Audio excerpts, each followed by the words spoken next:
I was sitting in the park when my attention was captured by a beauty only God's artistry could manufacture. A jogger in all white caught my eye. Her pigtails bounced slowly as she hopped right by. She looked at me like she wanted to be my playmate, so I went to see about setting up a play date. Then she started to sprint like she was way late for an appointment, so I shouted out, "Hey, wait!" She looked back with a grin, though I was worn out. The smile that she gave me made me want her even more now. She strayed off of the path into a hollow, and out of curiosity I decided to follow. Then the area narrowed into a small hole, and since she went through it, I went through it also. Before long the entire place was swallowed in darkness, with just enough room for me to crawl slow. I called out for help out of false hope. "Hello? Where did you go? You hear me calling you?" But before I could figure out where I was crawling to, I found myself losing my footing, rapidly falling through a whirlpool.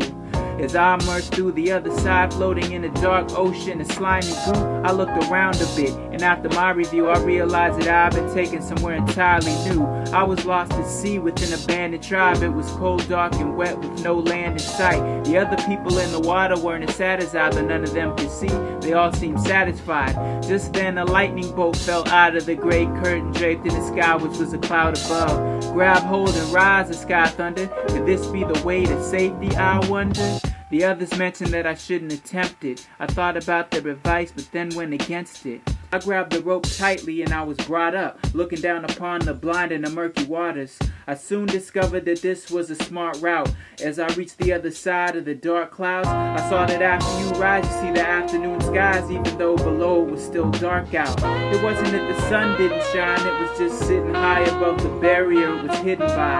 I thought I'd be down there if I didn't try. I wouldn't be enjoying the sun slowly getting dry. The sky opened, I was taken to a place that resembled the interior of an alien spacecraft. Shortly after, I was confronted by a face that looked familiar. His face and my face matched. He said, "You thought I threw you a rope?" Actually, the rope was a holographic projection from a track of you. He said, "You thought you were by yourself? So a firewire fell as you were rescued by your higher self." I said, "It seems we have business to attend to.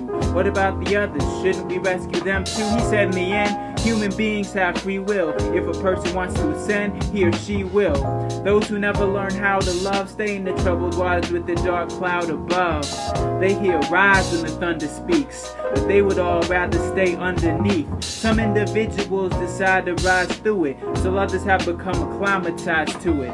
So go ahead and send the rope in, cause in the end, it's up to them to grope it." You wonder how I cause the troubled waters height to decline? Like a Stevie composition giving sight to the blind. When the inner vision is dark, I bring light to the mind. In the form of bright lines, I invite you to climb. If you can grasp, I raise you from your miserable pain with a lasso of truth from an invisible plane. So if you want to escape from the deluge, listen close to the different quotes I tell you.